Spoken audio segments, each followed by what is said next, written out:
Have this, sir. What is this? Sir, are you all right? How did you get this note? The dim lighting of the lounge was designed to offer the illusion of intimacy, but for Imani Cade, it was a landscape of tactical shadows. As she moved through the room, she embraced her role as a ghost in a starched apron, a silent extension of the silver service who saw everything while being noticed by no one. To the titans of industry and the wolves of the underworld who occupied the velvet booths, she was merely part of the clockwork, an invisible observer in a world that thrived on secrets.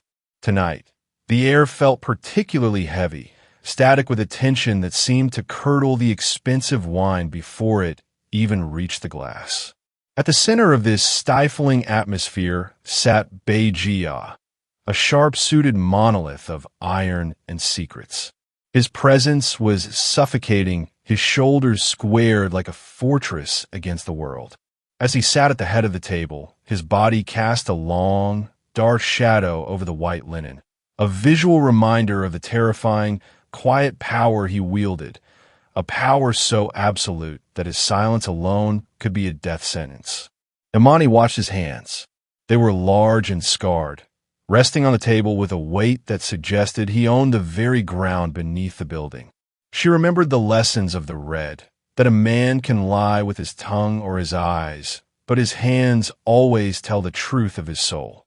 While his face remained a mask of practiced, rugged indifference, his fingers remained flat and dominant, ready to exert control at a moment's notice. Behind him, his bodyguards stood like twin sentinels, their expressions stern and controlled, their posture alert to any breach in their leader's perimeter. They were the muscle that kept the machine running, ensuring that no one ever got close enough to see the man behind the monster. Imani felt the weight of their collective gaze, a jagged edge of suspicion that usually ignored her, but tonight felt like a physical pressure. As she approached the table, her own hand twitched, her heart pounding a frantic rhythm against her ribs. She was about to pierce the concrete of that fortress, to deliver a truth that the shadows around him had spent 20 years trying to bury. She stood poised and professional, her expression a mask of calm, but the air in the booth was closing in. She was a witness to his world-weary power, a girl who served soup but carried the only secret that could still make him human. Imani moved with a practiced, liquid grace, her footsteps swallowed by the plush carpet of the lounge. The slip of paper felt like a live wire against her palm, humming with the weight of a 20-year-old secret. As she reached the edge of the mahogany table, the two bodyguards tracked her movement with the predatory precision of well-trained wolves. Their eyes didn't settle on her face. They watched her hands, searching for a blade, a vial, or a trigger. She didn't offer the guest check with a flourish. Instead, she leaned in slightly, placing the small square of paper face down on the linen, sliding it toward Beijia's scarred right hand. The movement was so subtle it could have been a routine clearing of a crumb, but to the men standing behind him, any unscheduled gesture was a breach. The younger guard's hand twitched toward the lapel of his blazer, his posture tightening into a coiled spring of lethal intent. Jia didn't look up at first. He remained a monolith of slicked-back hair and rugged silence, his attention seemingly fixed on the amber swirl of his whiskey. Then, slowly, his large fingers pinned the note. He flipped it over. 3 words were written in Imani's steady, unassuming script: the Blue Crane. The effect was instantaneous and violent in silence. The air in the booth, already heavy, seemed to vanish entirely. Jia's thumb froze against the paper. The man of iron didn't bark an order or reach for his weapon.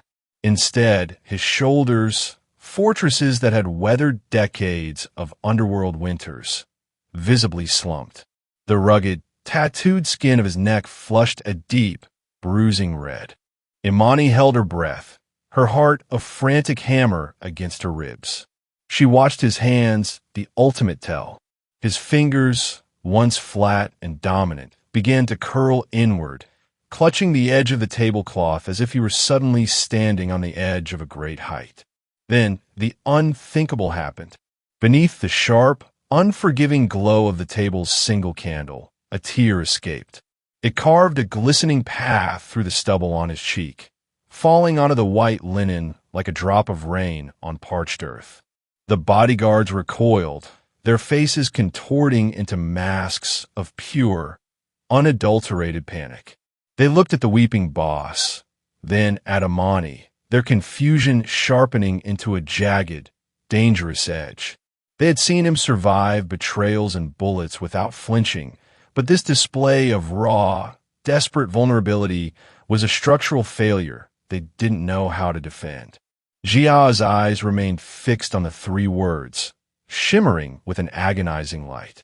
In that moment, the elite lounge and the watchful guards ceased to exist.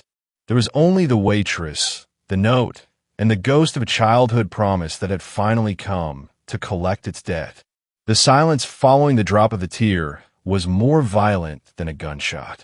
For the bodyguards, the sight of Bei Jia, a man whose emotional spectrum was thought to be a flat, frozen wasteland, fracturing in front of a waitress was a catastrophic security breach.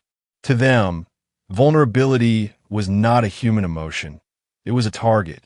The older guard, whose face was a map of jagged scars and professional indifference, moved first. He stepped into the light, his massive frame eclipsing the candle's glow, his hand locking onto Imani's upper arm with the crushing force of a steel trap. He didn't speak. The threat was in the way he crowded her space, his chest a wall of expensive wool and hidden hardware, his eyes burning with a lethal, narrow focus. To him, Imani was no longer a ghost in an apron. She was a delivery system for a weapon they didn't understand. What did you give him? The younger guard's voice was a low, serrated rasp, barely audible over the ambient jazz of the lounge. He had cleared the perimeter of his jacket, his thumb hooked over the edge of a holster. He scanned the room, his eyes darting to the kitchen doors and the other diners, convinced that the note was a signal for an impending hit. In the twisted logic of the syndicate, tears were a distraction used to soften a mark before the kill. Imani felt the heat of the older guard's breath on her temple, the pressure on her arm threatening to bruise. The professional mask she had worn for years began to slip, her skin prickling with the cold realization that these men didn't care about the truth. They cared about the vacuum of power she had just created. They viewed her with the clinical suspicion of men who saw a bomb and were deciding whether to defuse it or simply eliminate the source. Jia remained motionless, the paper still pinned beneath his trembling fingers, seemingly oblivious to the predators circling his table. His silence, once a shield for his men, had become a vacuum that they filled with aggression. The older guard increased the pressure on Imani's arm, leaning in until his lips were inches from her ear. "You're going to walk to the back," he whispered, the words heavy with the promise of a dark alley and a shallow grave. "And you're going to tell us who sent you before we take your hands." Imani looked at Jia, searching for a sign, a command, or a flicker of the man who had once promised a blue crane. But the boss was lost in the ghost of a memory, leaving her alone in the grip of the wolves who saw her mercy as a declaration of war. Thought. The transition from the velvet elegance of the lounge to the sterile, fluorescent glare of the kitchen was as jarring as a physical blow. The older guard didn't let go of Imani's arm. He swung her through the double doors with a violence that sent a stack of metal ramekins clattering to the floor. The sound was a sudden, sharp intrusion into the rhythmic chaos of the dinner rush. Chefs froze, pans suspended over flames, their faces draining of color as they recognized the dark suits and the lethal intent radiating from the men. They dragged her past the prep stations to the back storage area, a windowless corner that smelled of industrial cleanser and cold steel. The younger guard kicked a heavy plastic crate toward the center of the room and shoved Imani onto it. He didn't stand back. He leaned over her, his shadow swallowing her whole. "Talk," he commanded, his voice a low, serrated edge. The boss is out there looking like a ghost because of a piece of paper. What did you put in that note? Was it a threat? A name? Imani's arm throbbed where the older guard had gripped her, the heat of the kitchen making the sweat bead on her upper lip. She looked up at them, her pulse a frantic drum in her ears, but she forced her expression to remain the mask of the invisible witness. She knew these men saw the world as a series of targets and assets, but they were blind to the geography of the heart. It wasn't a threat, she said, her voice thin but steady. It was a memory.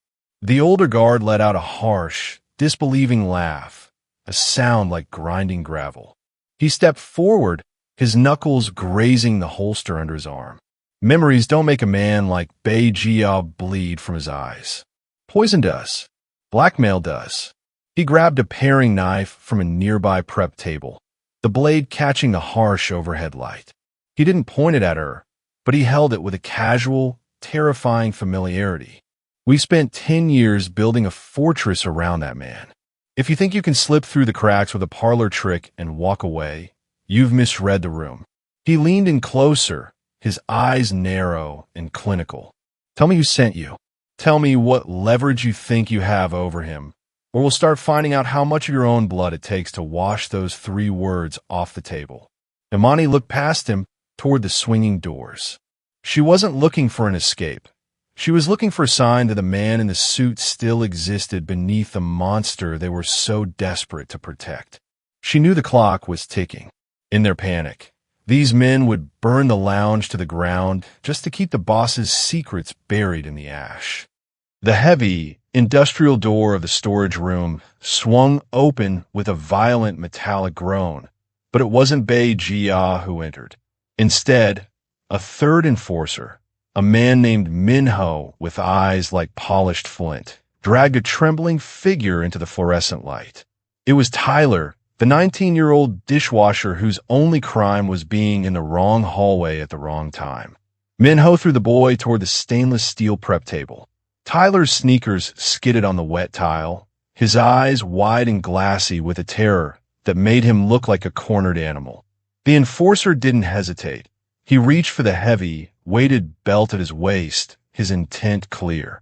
In the panicked logic of the guard, if they couldn't break the waitress, they would break the weakest link in her world to find their answers.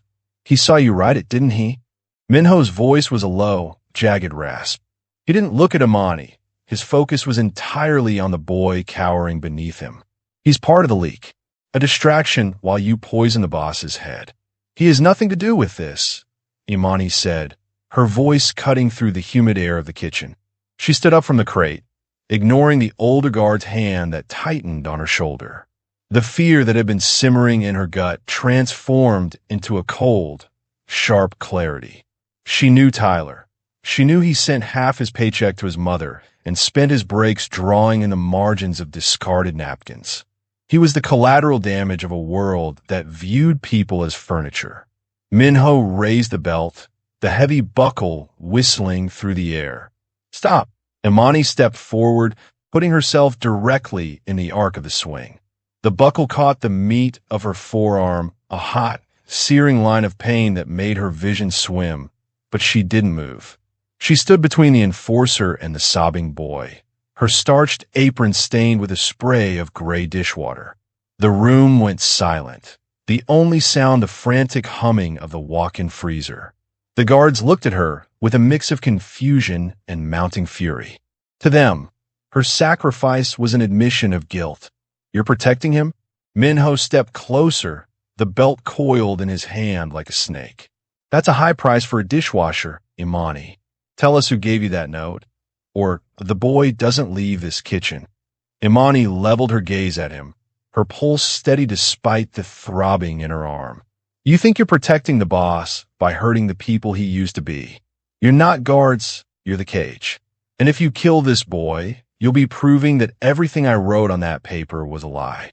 She didn't know if her words would reach them, or if the machine would simply crush them both, but she refused to step aside. She was no longer just a witness.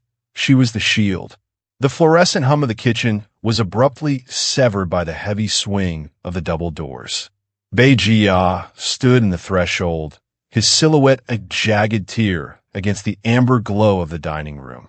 The enforcers recoiled, their aggressive stances collapsing into rigid, military bows. Jia didn't look at them. His gaze was fixed on Imani, and specifically the blossoming bruise on her forearm. "Out," he said. It wasn't a shout. It was a low, vibrating frequency that made the stainless steel prep tables seem to shiver. "All of you, take the boy to a doctor. If I see a single mark on him tomorrow, you won't need to worry about the police. You'll be worrying about me." The kitchen cleared in a frantic, silent blur. Within seconds, the industrial space felt cavernous, occupied only by the distant gurgle of a drain and the heavy scent of sautéed garlic. Jia gestured toward a small, secluded table near the back entrance, away from the prying eyes of the remaining staff. He pulled out a chair for her, a gesture so profoundly out of place for a man of his stature that it felt more intimate than a touch. He sat across from her, his movements stripped of their usual predatory grace. In the harsh, overhead light, he looked less like a monolith and more like a man composed of cracked porcelain. He poured 2 glasses of water from a nearby pitcher, his hands steady but his eyes hollow. "The blue crane," he whispered, the words barely carrying across the table. "My sister, Jisoo, made them for me when our father was in prison. She told me that if I folded 1,000, I could wish for a world where we didn't have to hide. I stopped at 300 when they took her away." He looked around the kitchen at the expensive copper pots and the high-tech equipment, his lip curling in a faint, bitter smile. "I built all of this, the syndicates, the lounges, the fear, thinking it would be the fortress that kept the world from taking anything else. But a fortress is just a polite word for a cage, Imani. It's a lonely, cold cage where the air is too thin to breathe." He reached out, his scarred fingers hovering just inches from the table's surface, no longer gripping it in a defensive fist. "I've spent 20 years being a monster so that no one could hurt the boy who loved paper cranes. But sitting at that table tonight, reading those words, I realized the monster didn't save the boy. It buried him alive." Imani watched him, her heart finally slowing its frantic pace. The man of iron was gone, replaced by a soul searching for a way out of the shadows. In the quiet of the dark kitchen, the boss of the city's most feared empire looked like he was finally ready to stop counting his gold and start counting the cost of his life. The heavy silence of the kitchen did not extend past the swinging doors. In the darkened hallway leading to the executive offices, the air was thick with a different kind of tension, the metallic, cold scent of a mutiny in the making. Minho stood at the center of a tight circle of lieutenants, his face a mask of jagged fury. He didn't look like a protector anymore. He looked like a predator sensing a shift in the wind. "The monolith is cracked," Minho whispered, his voice a low hiss that seemed to vibrate against the concrete walls. "You saw him. You saw the tears. He let a waitress defy us, and he sent his own men away for the sake of a boy who scrubs grease off plates. This isn't the man who led us through the soul expansion. This is a liability." The older guard, who had once held Imani's arm with lethal intent, nodded slowly. His loyalty was not to the man, but to the power the man represented. In the brutal mathematics of the syndicate, a leader who felt pain was a leader who could be leveraged. Mercy was seen as a structural failure, a leak in the hull of a ship they all occupied. If the boss became human, the machine would stall, and they would all be crushed in the gears. "He's compromised," another voice added from the shadows. "He's trading our security for the ghost of a paper crane. If the rival families hear about this, if they realize the man of iron can be brought to his knees by 3 words, they'll be at the doors by sunrise." The decision was reached without a vote, communicated through a series of sharp, decisive nods. They had spent decades building a fortress of fear, and they were prepared to burn the man at the center of it if it meant preserving the walls. To them, Jia was no longer the architect. He was a distraction, We purge the weakness tonight, Minho declared, his hand resting on the hilt of a blade. We remove the waitress, we silence the kitchen, and we give the boss a choice. Return to the iron, or stay in the cage he's built for himself. If he won't be the monster we need, we'll find someone who will. Outside, the city lights flickered, oblivious to the fact that the pillars of the empire were being dismantled from within. The scent of treason was faint, like ozone before a storm, but to those who live by the blade, it was unmistakable. The guard were no longer watching for external threats. They were sharpening their sights on the throne itself. The industrial kitchen was no longer a place of sanctuary. It had become a court of shadows. The heavy double doors creaked open as Minho was dragged inside, not as a leader, but as a prisoner. His betrayal had been swift, but Beijia's reach was longer. The enforcer was forced to his knees on the cold tile, his breath coming in ragged hitches as Jia stood over him, a heavy, black handgun resting in his palm. The man of iron had returned, his face a mask of cold, unyielding granite that seemed to absorb the flickering fluorescent light. You thought my heart was a weakness, Jia said, his voice a low, terrifying vibration that cut through the hum of the freezers. You thought that because I remember my sister, I had forgotten how to deal with vipers. He raised the weapon, the metal clicking with a finality that signaled the end of the conversation. The ritual of blood was an ancient law of the syndicate. Betrayal was answered with a single, silent subtraction. Minho closed his eyes, his bravado replaced by the hollow realization that the monster he had tried to usurp was very much alive. Don't! The word was quiet, but it carried enough weight to freeze the room.